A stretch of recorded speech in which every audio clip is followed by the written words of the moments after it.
Sawaki Takeyasu. Probably butchered that. Sorry, dude. Well, this is the man responsible for creating characters from games like Devil May Cry, Okami, and Infinite Space, which is probably why this game looks so goddamn good.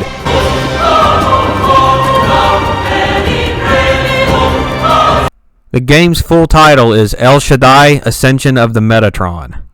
Now, what the hell does El Shaddai mean? Well, El is basically used as a universal word for God, and Shaddai basically means mighty. So it's God Almighty. So obviously, based off the title, this game's going to have a lot of mythology and religious elements in it, sort of like Shin Megami.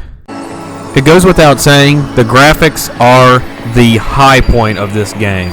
Now, I'm not saying everything else about it's bad or not worth talking about, but the graphics just stand out among everything else. This is from 2011 on the Xbox 360, and it honestly looks better than a lot of games on the next-gen consoles. At least more visually appealing.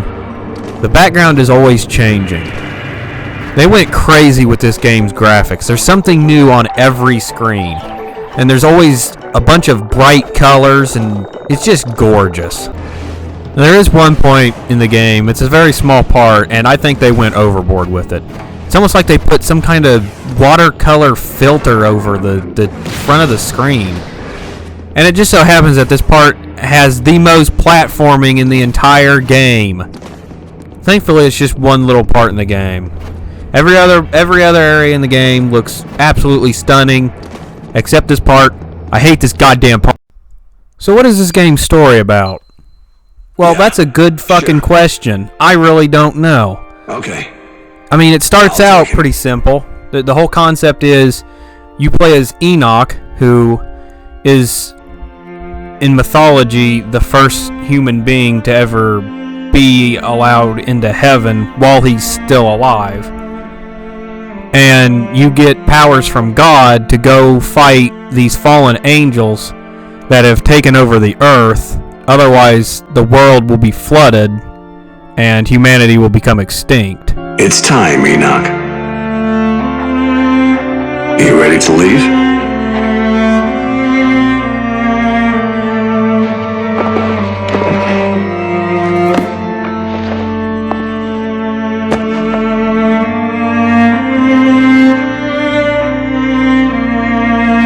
No problem. Everything's fine. Good. Then let's go. I gotta say, I'm kind of looking forward to this trip. Say, you've not been down below for some time, have you? You're in for a surprise. Right. Time to go.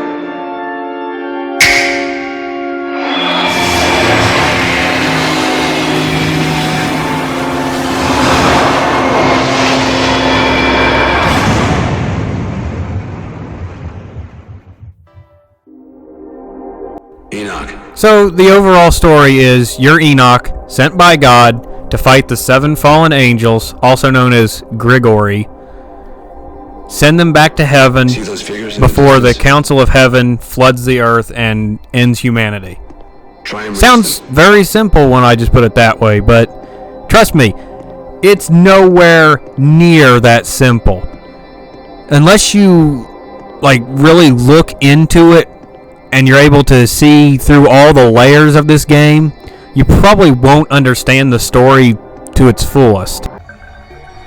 The Grigori didn't like being controlled by God anymore, so they took the fruit of wisdom out of heaven and went to Earth because they knew that they could rule over humanity and change the Earth the way they wanted to change it. Something like that. I'm sure that there's more explanation than just that, but that's pretty much the short explanation of the fallen angels. There's also these crazy looking things called the Nephilim, which were, I guess, kind of created by the fallen angels going to Earth. The Nephilim are really goddamn weird. So they can start out as these little blobby looking dudes. And then they start eating each other and growing really big, and eventually they turn into something called the Fire Nephilim, which is like super powerful and can destroy, like, I guess can destroy a lot of shit and probably the Earth. I really don't know 100%. I warned you not to follow us. Have it your own way. The fallen angels, well, now calling themselves the Watchers, will show up every now and again to kick your ass.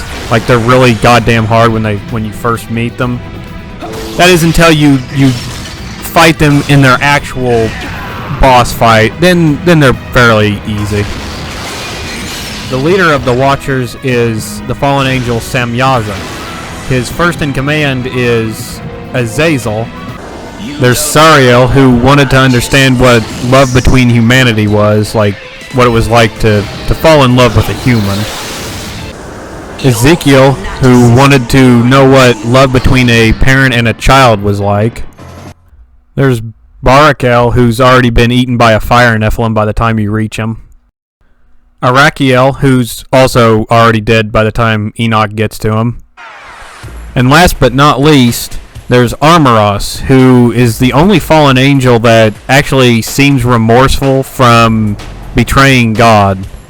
And he even helps Enoch out later on.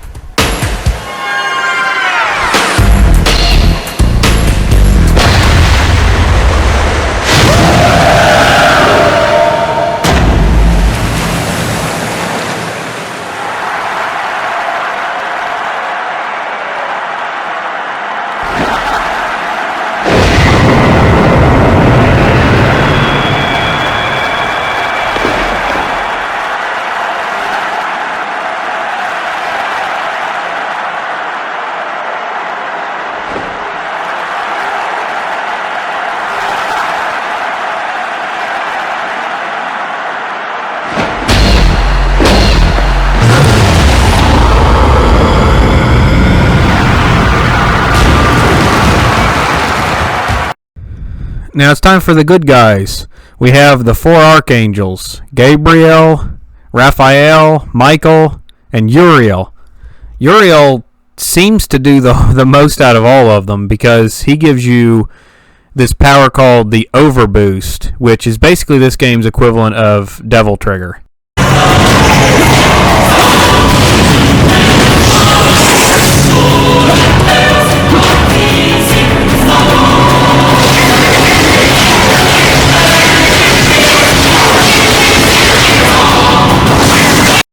That's not saying the other ones don't do something either. They all guide him along his path, and they provide him with the godly weapons that he has.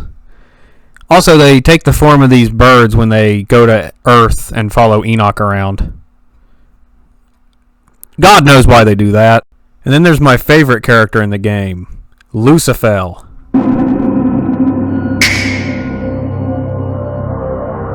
Let me tell you a tale. It took place 360,000, no, 14,000 years ago.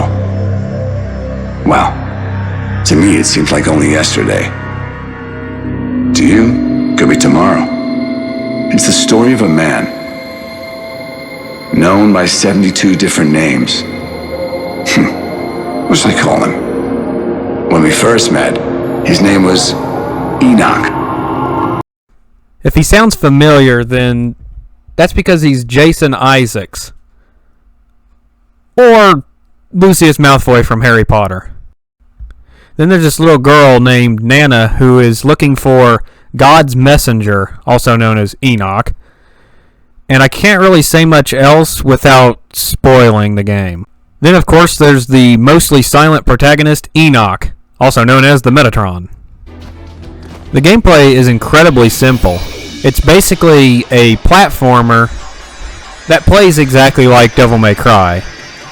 You have 3 weapons in the game, one of them being a sword called the Arch, one of them being a shield called a Veil, and the arrows, I guess they're arrows, but anyways, they're called the Gale.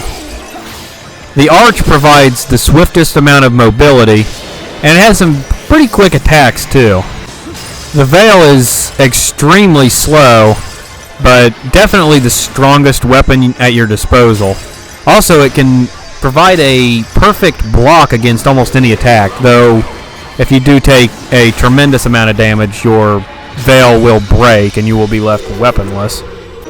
The Gale is your long-ranged weapon. I mean, it can attack enemies from afar. That's pretty much all there is to the Gale. This is how combat works. So Enoch has this armor that is basically his life bar, and the more damage he takes, the more the armor breaks off. And if the armor is broken completely, then he's vulnerable as he's a human. So one more hit will kill him. However, if you continuously mash buttons before you die, you come back to life. And every time after that, it gets harder and harder for you to bring yourself back to life. Now, is this game perfect? Obviously not.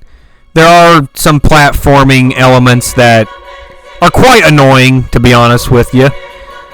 The game could be longer, but it is in a bite-sized sort of thing where it's about 8 hours long if you're pretty good at it. That doesn't mean it's bad. Everything there is pretty damn good. The story is super weird, but very interesting.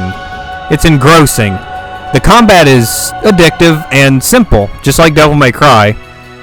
And the graphics, oh mama, don't even get me started on them graphics. I say El Shaddai Ascension of the Metatron, a damn good game.